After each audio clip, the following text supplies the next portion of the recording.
మాతృదేవోభవ తర్వాత మీ కెరీర్‌లో ఉన్న మరో మంచి హిట్ 'జీవిత ఖైదీ' సోమన్ బాబు గారితో చేశారనమాట. అవును. సో, ఆ సమయంలో సోమన్ బాబు గారితో మీకు మర్చిపోలేని ఏదన్నా ఒక ఎక్స్‌పీరియన్స్ ఉంటే షేర్ చేసుకోండి సార్. డెఫినెట్‌గా. సోమన్ బాబు గారు నాకు మొట్టమొదటి నుంచి కూడా ఆయనతోటి అసోసియేట్‌గా పనిచేసేటప్పుడు కూడా ఆయనతోటి సినిమాలు చేశాను. సార్. జేబు దొంగ, జీవిత చక్రం, మిస్టర్ విజయ్ అని చెప్పనేసని. హ్మ్. ఆ తర్వాత కోదండరామిరెడ్డి గారు చేసిన సినిమాలకి ఆయన చేసిన వాటిల్లో నేను చేశాను. హ్మ్. బాగా పరిచయం ఉంది. బాగా ఇష్టం కూడా అనమాట. సార్. ఇద్దరు అజయ్ అంటే బాగా ఇద్దరు చేసేవాడు. అక్కడ ఒకసారి రేస్ కోర్సులో ఇది షూటింగ్ జరుగుతుంది. హ్మ్. మద్రాస్ రేస్ కోర్సులో. రేసు జరుగుతుంది. బట్ బెంగుళూరులో గుర్రాలు పరిగెత్తి ఇక్కడ కూడా కట్టడాలు ఇదంతా ఉంది. మేము షూటింగ్ ఉందని చెప్పనేసి సరదాగా పోయి నాకు మామూలుగా మధుసూదనరావు గారును, సుందరమూర్తి గారు నన్ను వాటికి కట్టమని చెప్పని పంపించేవాడు. హ్మ్. సో, నాకు అది కొంచెం తెలుసు. అందుకని వెళ్ళి సరదాగా అక్కడ ఉన్నోళ్ళు పరిచయం అయితే వాళ్ళు తెలిసిన వాళ్ళని అడిగితే ఏ టైం మీద కట్టమంటారు చెప్పండి అని కట్టామన్నమాట. హ్మ్. అలా కడితే ఒక టికెట్ ఉంది. మామూలుగా మధ్యాహ్నం 2 గంటలు మార్నింగ్ నుంచి షూటింగ్ చేసాం. 2 గంటల నుంచి ఆ రేసు స్టార్ట్ అవుతుంది. ఓకే. ఆ రేసు స్టార్ట్ అయిన తర్వాత మేము హడావుడిగా చూస్తా అది ఒక గుర్రం పరిగెత్తింది ఇది అని హడావుడి చెప్తారు, కామెంటరీ చేస్తారు కదా. వచ్చిన తర్వాత చూస్తే గుర్రం గెలిచిన గుర్రం అది చూస్తే మా నెంబర్ ఉంది దాంట్లో, ఓకే. మేము కట్టిన దాంట్లో. ఆ! సో, మెలకుండా అది డిస్కస్ చేసుకునేసి ఊరుకున్నాము. మళ్ళీ రెండో గుర్రం పరిగెత్తింది. 5 గుర్రాలు ఉంటాయి అట్లా. రెండోది పరిగెత్తింది. రెండోది కూడా మా దగ్గర ఉంది. ఆ! ఉండేసరికి ఇంకా హడావుడి చూసేసి పిలిచాడు ఆయన. పిలిచి ఏంటి అందరూ ఎందుకు గుమ్మగుడి ఏదేదో చెప్పుకుంటున్నారు, ఏదో హ్యాపీగా ఫీల్ అవుతున్నారు అని చెప్పని అడిగాడు. ఏం లేదు సార్ ఇట్లా కొన్నాము అది అని చెప్పని తిట్టాడు. మీరు వచ్చే షూటింగ్ మీ ఎయిమ్ ఏంటి? నువ్వు డైరెక్టర్ అవ్వాలని ఇచ్చేయాలని ఈ టికెట్లు ఇలాంటివి కొంటావా? గుర్ర పందాలు ఆడతారా? అసలు అసలు తప్పు. అసలు అది నువ్వు రావటం పోవటం సంగతి కాదు, అసలు తీసుకోవటమే తప్పు. అసలు బెట్టింగ్ జోలికి పోవడమే తప్పు అన్నది అని చెప్పనేసి సోమన్ బాబు గారి ఉద్దేశం. తిట్టాడు కూడా అనమాట. కరెక్ట్ కాదని చెప్పనేసి అని చెప్పానంటే సరే అయితే నేను కూడా అన్నాను సరే సార్ చింపేస్తానని చెప్పాను. కొన్నావు కదా ఉంచుకో, కానీ మళ్ళీ రెండోసారి ఎప్పుడు దాని జోలి పోకు. నా ఎయిమ్ ఏంటంటే నా ఉద్దేశం కూడా నీకు రాకూడదని అనుకుంటున్నాను. ఎందుకంటే వస్తే చెడిపోతారు. ఇక నువ్వు అది కానీ వచ్చిందంటే ఇంకా మీరు చెడిపోతారు. ఇంకెన్ని చెప్పినా ఇది వదిలేస్తారు, వాటి వైపు వెళ్ళిపోతారు అని చెప్పనేసి అంత కటుగా చెప్పాడు. సరే అని చెప్పనేసి అని మూడో గుర్రం కూడా వచ్చింది. మెలకుండా ఊరుకున్నాం. ఏమైంది మూడోది కూడా వచ్చిందని ఆయన అడిగాడు. వచ్చింది సార్ అన్నాం. అలాగా 5 గుర్రాలు వచ్చినాయి. 5 గుర్రాలు వచ్చేది మా దగ్గర హుషారు లేదు అది చెప్పనేసి 5 గుర్రాలు వచ్చాయి. సరే అన్నీ వచ్చినాయి సార్ అని చెప్పంటే ఇంకా అక్కడి నుంచి క్లాస్ తీసుకున్నాడు. మీరు చెడిపోయే టైం ఇది, డబ్బులు వస్తాయి, ఆ డబ్బులు నువ్వు తీసుకెళ్ళేసేసి నాకు చూపెట్టు, ఎన్ని ల్యాండ్ కొను, ఒక్క రూపాయి కూడా నువ్వు ఖర్చు పెట్టుకోవడానికి లేదు, ఏదో మీ ఫ్రెండ్స్ పార్టీ ఇవ్వటానికి కానీ ఇటుగా అయ్యాను తెలుసుకుంటే నువ్వు సంపాదించిన దాంట్లో పెట్టు, అది మాత్రం కంప్లీట్ గా ల్యాండ్ కొనాలి నువ్వు అని చెప్పని ఇవన్నీ చెప్పాడు. ఎంత వచ్చింది సార్ అసలు? అక్కడికి వెళ్ళిన తర్వాత ఆయనకి తెలియదు కదా, మేము వెళ్తే మేము అక్కడ అడిగి పెడితే అన్ని ఫేవరెట్ గుర్రాలు పెట్టారు. అయ్యా వస్తాయని అందరికి వాటి కడతారు. ఎక్కువ మంది కడితే డిస్ట్రిబ్యూట్ అయిపోద్ది. వచ్చింది 2000. ఎంత వచ్చింది తర్వాత చెప్పాం. అప్పుడు లేదు, అప్పుడు వెళ్ళిపోయాడు. 5 గంటలకి మనం షూటింగ్ 6 గంటలకు వెళ్ళిపోతారు కదా. సరే మళ్ళీ మరుసటి రోజు షూటింగ్ దగ్గర కలుస్తాం కదా. సరే 2000 వచ్చింది అని చెప్పానంటే ఆ 2000 అయినా సరే నువ్వు ఎక్కడో ఒకటి ఇన్వెస్ట్ చేయి, 2000 అయినా సరే నువ్వు మాత్రం ఖర్చు పెట్టబాగా అని చెప్పాను.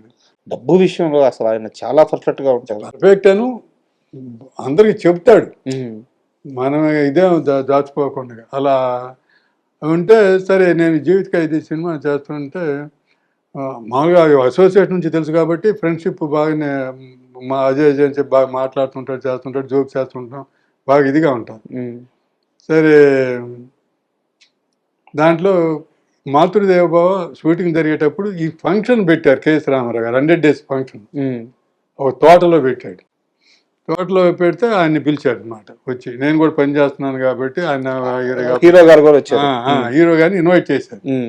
ఇన్వైట్ చేస్తే ఏమయ్యా మీ ప్రొడ్యూసరు ఫంక్షన్కి రమ్మన్నాడు, నన్ను గెస్ట్గా ఇన్వైట్ చేశాడు అని చెప్పానంటే, మంచిదే కదా సార్ అని చెప్పాను.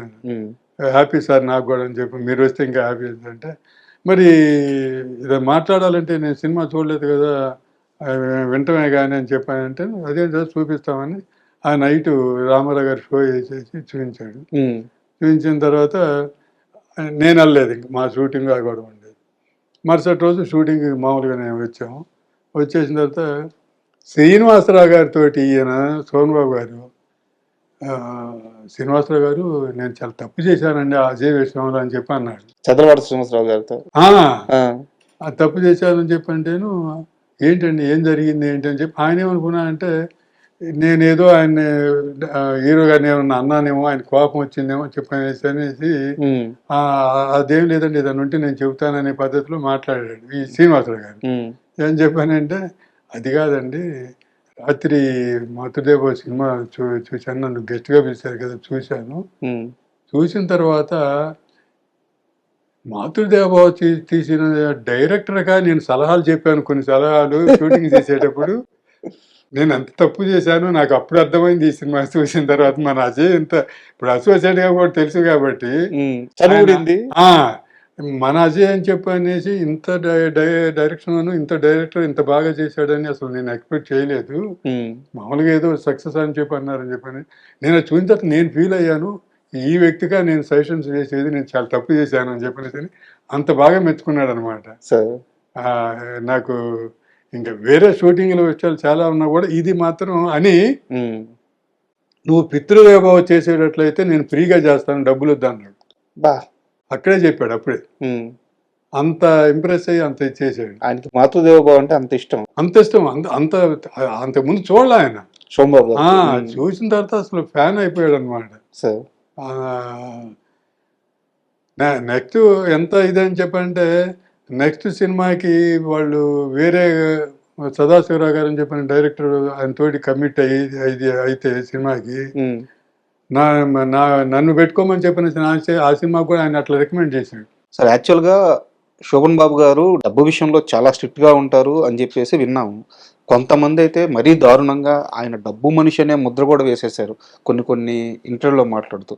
సో మీరు నిజాలు తెలిసిన మనిషి కాబట్టి మీరు చెప్పండి సార్. అసలు అది తప్పండి, డబ్బు మనిషి అనేది తప్పు.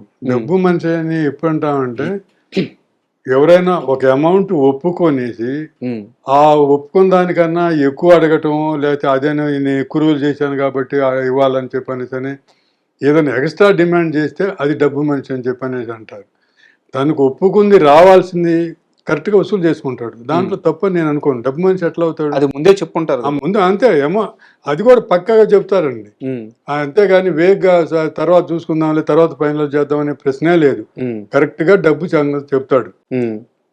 తర్వాత నేను సండే రోజు షూటింగ్ చేయనని చెప్పని క్లియర్గా ముందుగానే చెబుతాడు, మీరు అలా ప్లాన్ చేసుకోండి అని చెప్పనేసి అని.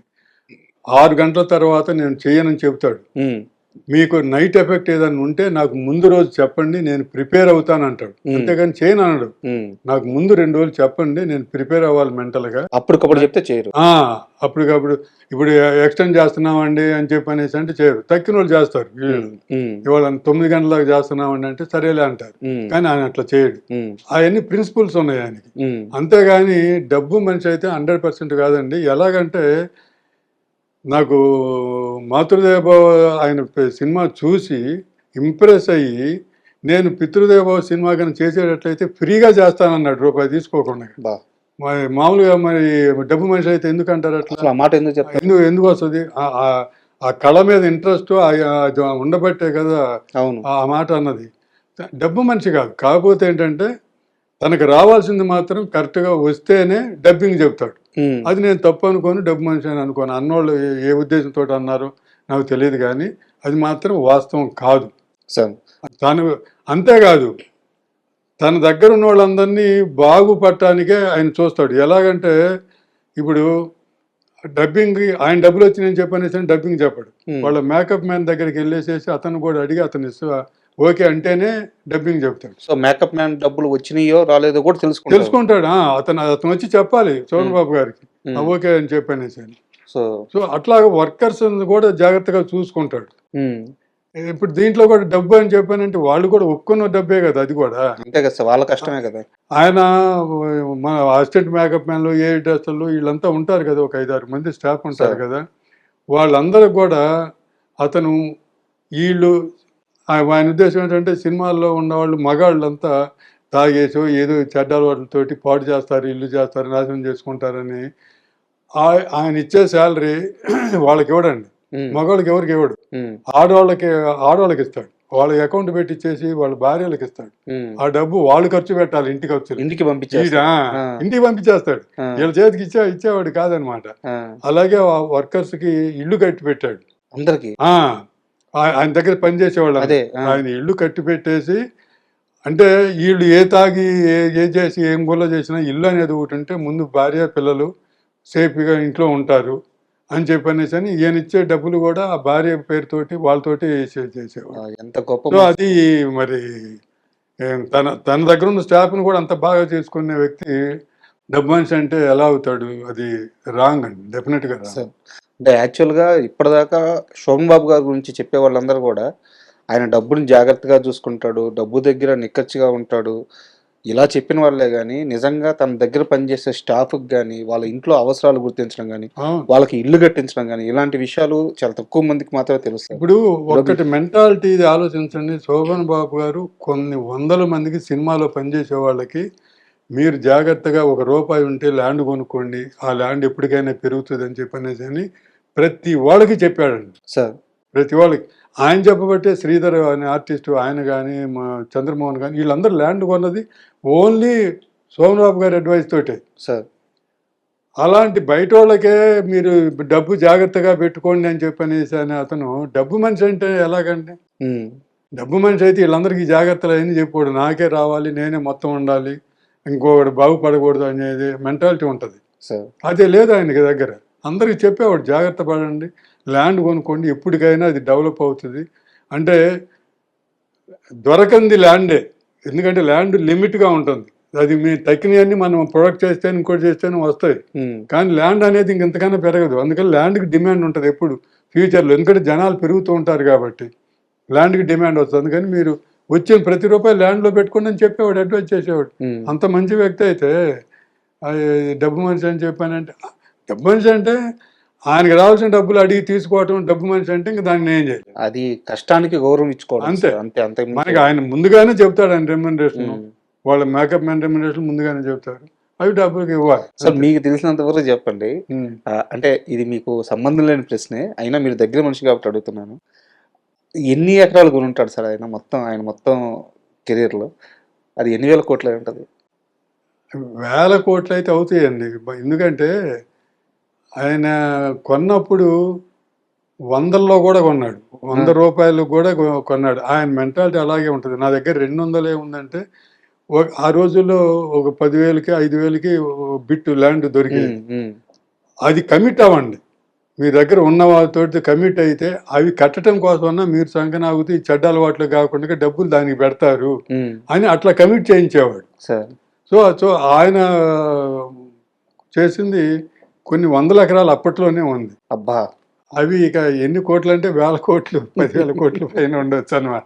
10,000 కోట్లు ఈజీగా. ఎందుకంటే ఆ ల్యాండ్లు అలా పెరిగిపోయింది, వందల్లో కొన్నాయి, కోట్లు అయిపోయింది. సార్ అంటే ఎందుకు ఇంత క్లియర్గా అడుగుతున్నానంటే, నాకు 2 విషయాలు చెప్పారు సార్ మీ దగ్గరికి వస్తున్నప్పుడు. సరే మాతృదేవోభవ ఆయన చేసిన సినిమాలు ఎలాగో అడుగుతావు, 2 విషయాలు మాత్రం ఆయన అడుగు. ఒకటి చిరంజీవి గారు, 2 శోభన్ బాబు గారు. ఎందుకంటే చిరంజీవి గారు కెరీర్లో పీక్స్కి ఎదిగే సమయంలో అతి దగ్గరగా ఉన్న మనిషి మీరే అని చెప్పారు. అండ్ తర్వాత శోభన్ బాబు గారితో చాలా చనువున్న అతి కొద్ది మంది దర్శకుల్లో మీరు కూడా ఒకరని చెప్పారు అనమాట సార్. అందుకని చెప్పి నేను ఇంత క్లియర్గా అడుగుతున్నాను. అండ్ నెక్స్ట్ హీరో విషయానికి వస్తే రాజేంద్ర ప్రసాద్ గారు సార్. రాజేంద్ర ప్రసాద్ గారితో నాకు తెలిసి మీరు 3